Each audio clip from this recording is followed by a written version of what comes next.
அன்பு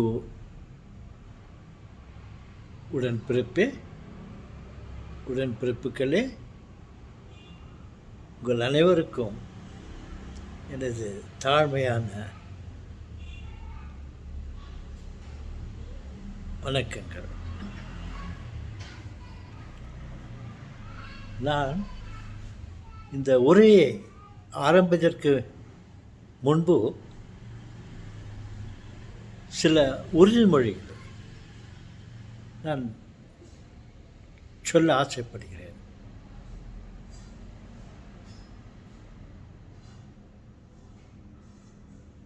நீதிமன்றத்தில்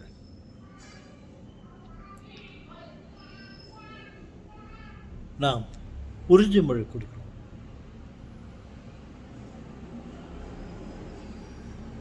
நான் சொல்வது அனைத்தும் உண்மை, உண்மையை தவிர வேறு எதுவும் இல்லை. அந்த மாதிரி நான் உங்கள் அனைவரிடமும் ஒரு உண்மையை சொல்லப் போகிறேன்.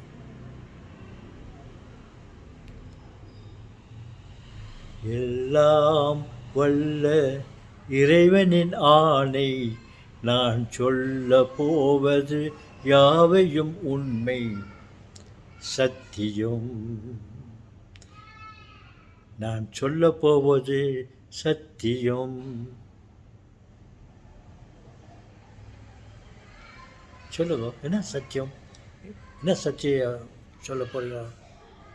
என்ன உண்மையை சொல்ல போறீங்க கேட்குறீங்களா? நான் கடவுளை பார்த்தேன்.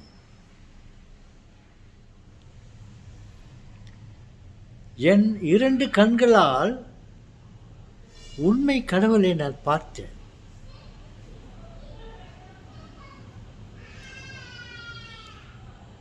கடவுளை பார்த்தீங்களா? கடவுளை யாரும் இதுவரை பார்த்தது இல்லை எல்லாரும் சொல்கிறாங்களே, எங்களுக்கும் தெரியுமே.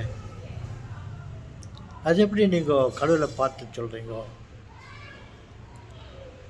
நான் ஏற்கனவே சொல்லிவிட்டேன். நான் உண்மையை சொல்லப் போகிறேன், கண்டதை சொல்லப் போகிறேன். ஒரு நாள் நான் மிகவும் உடல் ஆரோக்கியம் இல்லாமல் நான் கஷ்டப்பட்டு கொண்டிருந்தேன். அன்றைக்கு காலையில் ஒரு 7 மணி இருக்கும். சம்பவம் நடந்ததை நான் சொல்லுகிறேன். எனது உயிர்களே, என்னை நம்புங்கள். அப்பொழுது நான் மிகவும் களைப்பாக இருந்தேன். அதற்கு முந்தைய தினம் நான் சாப்பிடக்கூட இல்லை. ரொம்ப கஷ்டத்தில் பட்டுட்டு இருந்தேன். காலையில் பசியாக இருந்துச்சு, எழுந்து சாப்பிடலான்னு சொல்லிட்டு நினச்சிட்டு இருந்தேன். அதே சமயத்தில் என்னுடைய மனைவி கிச்சன்லேருந்து வெளியே வந்து, என்னங்கோ எழுந்துருங்கோ, ரொம்ப பசியாக இருக்கிறீங்கோ, லோ சுகர் ஆகிடுப்போது, நைட்டு கூட சாப்பிடல, எழுந்து நான் கொஞ்சம் ஓட்ஸ் பண்ணி வச்சுக்கிறேன், எழுந்து சாப்பிடுங்க அப்படின்னு என்னை வற்புறுத்தினாங்க. எனக்கும் சாப்பிடணுன்ற ஆர்வத்தோடு இருக்கிறேன். ஆனால் என்னால் எழ முடியல. நான் எவ்வளவோ முயற்சி பண்ணி எழுதுறதுக்கு பார்த்துன்னுக்கிறேன், முடியல. இவங்களும் எழுந்துருங்கோ, எழுந்து சாப்பிடுங்க அப்படின்னு என்னை எழுப்பியிருந்தாங்க. என்னால் முடியல. அப்போது யாரோ என்னை வந்து தூக்குறாங்க. பெட்லேருந்து என்னை தூக்கி உட்கார வச்சாங்க. என் மனைவியை தவிர வீட்டில் இப்போ யாரும் இல்லை.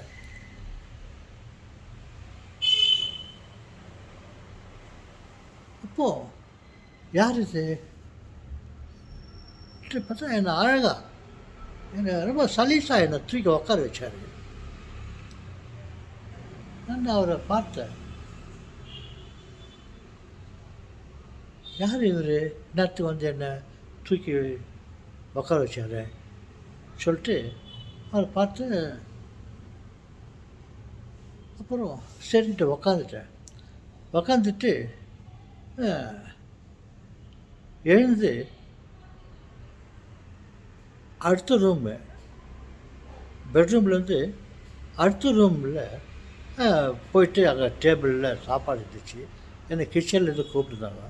நான் எழுந்து போயிட்டு அந்த சாப்பிடலாம் சொல்லிட்டு அப்படியும் தட்டு தடுமாறி கஷ்டப்பட்டு அப்படியே போனேன். அங்கேயே நான் ஒரு சேர் இருந்துச்சு டேபிள்கிட்ட உக்காந்துட்டேன். உக்காந்துட்டு என்ன சரியாக உட்கார முடியல, ரொம்ப கஷ்டமாக இருந்துச்சு. அப்போது என்னை என்னை என்ன இடுப்பு மேலே முதுகில் கையை வச்சு என்னை தூக்கி சரியாக உட்கார வச்சார். அங்கே பெட்ரூமில் என்னை எழுப்பினவர் இங்கே வந்து என்னை தூக்கி உட்கார வச்சார். நான் அப்போ இவர் யார் இவர் பார்த்தா சரியாக ஒரு 7 அடி இருக்கும் அவர் உயரம்.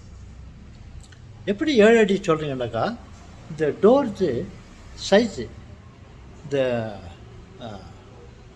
7 அடியிலேருந்து தான் டோர் ஸ்டார்ட் ஆகுது. சரியாக அவருடைய உயரம் எனக்கு அந்த டோர் அளவாக இருந்துச்சு. லிண்டில் சொல்லுவாங்கள்ல, அவ்வளோ அதை வச்சு நான் 7 அடி இருக்குன்னு சொல்கிறேன். அப்புறம் அவர் ரொம்ப அழகாக இருந்தார். அப்பேற்பட்ட அழகு, நல்ல திடமான உடம்பு, உயரம், முகம்லாம் ரொம்ப அழகாக இருந்தார். அவர் வெள்ளையும் கருப்பும் சேர்ந்த ஒரு அழகான குண்டு தாடி. அவரை அந்த அழகை நான் எப்படி சொல்லி எடுத்து சொல்கிறதுக்கு முடியாது, அந்த அளவுக்கு அழகாக இருந்தார். அப்புறம் அப்படியே கீழே பார்த்தா ஒரு நீட்டமான ஒரு அங்கி, வெள்ளை அங்கி, வெள்ளை ஆடையை அணிந்தார். அது அந்த மாதிரி வெள்ளையை நான் இதுவரையும் பார்த்ததில்லை. அதில் சில மணிகள் கோர்த்து கண்ணாடி மணிகள் மாதிரி அப்போ அழகாக இருந்தார். அப்புறம் யார் இவர் இப்பேற்பட்ட ஆகிறாரு, ஒரு கடவுளாக இருக்குமா, வீட்டில் யாரும் இல்லை, இவர் எந்த தூக்குறாரு உட்கார வைக்கிறான்ட்டு நான் அப்படியே பார்த்தேன். பார்த்துட்டு சரின்ட்டு ரொம்ப சந்தோஷம் ஆச்சு. என்னை இப்படி தூக்கி உட்கார வச்சிங்களேன்னு சொல்லிவிட்டு அவர் மேலே அப்படி கையை போட்டேன். கையை போட்டால் என்னுடைய கை அவர் பாடி உள்ளே போயிடுச்சு. அவ்வளோ திடமான உருவம், என் கை அவர் பாடி உள்ளே போகுது, வருது. என்னாச்சு, என்ன கை உள்ளே போகுதுன்னு சொல்லிட்டு நான் சரியாக என்னை ஸ்டடி பண்ணிக்கின்னு நான் கையை போட்டுப்பா அனுச்சா, இல்லை கை மட்டும் அப்படி போது வந்து அவர் அப்படியே தான் இருக்கு. ரொம்ப சந்தோஷமாக நான் பார்த்தேன். அப்புறம் ஆளை காணோம் எங்கே போனாருன்னு பார்த்தாக்கா இல்லை. உண்மையிலே கடவுள் தான் என்னை வந்து அண்ணாத்துக்கு வந்து தூக்கி விட்டுக்கிறாரு. அங்கேருந்து வந்து தூக்கி விட்டவரை எங்கேயும் சாப்பிட்ற இடத்துல என்னை தூக்கி என்னை உட்கார வச்சு சாப்பிட வச்சார். என்னை அவரை உட்கார வச்சுட்டு சாப்பிட வச்சார். நானும் சாப்பிட்டு அவரை பார்க்குறேன், ஆளை காணோம். அந்த மாதிரி ஒரு காட்சியை கண்டேன். அன்றைக்கி இந்த சமயத்தில் ஒருத்தர் பாட்டு பண்ணுகிறாரு, நீ கடவுளை கண்டது கிடையாது, அவர் கருப்பா சகுப்பா தெரியாதுன்னு நமது நடிகர் எம்ஜிஆர் பாடினார். அந்த பாட்டை வந்துருக்குது. இன்னொரு ஆள் இந்த பக்கம், எவனும் கடவுளை பார்த்தது கிடையாது, ஒரு பெரிய மனுஷன் ஏதோ பேசுறதுக்கு வந்து அது மதியத்தில் அந்த டைலாக் பேசுகிறார். யாரும் கடவுளை பார்த்தது கிடையாது அப்படின்ட்டு அவங்க 2 பேரும் அது கருத்தை சொல்லுகிறாங்க. ஆனால் நான் என் கண்ணால் நான் கடவுளை பார்த்தேன், நான் அனுபவித்தேன்.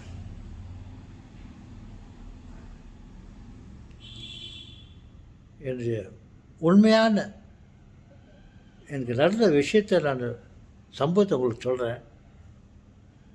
நான் தவறாக சொல்லியிருந்தா கடவுள் என்னை தண்டிப்பார்.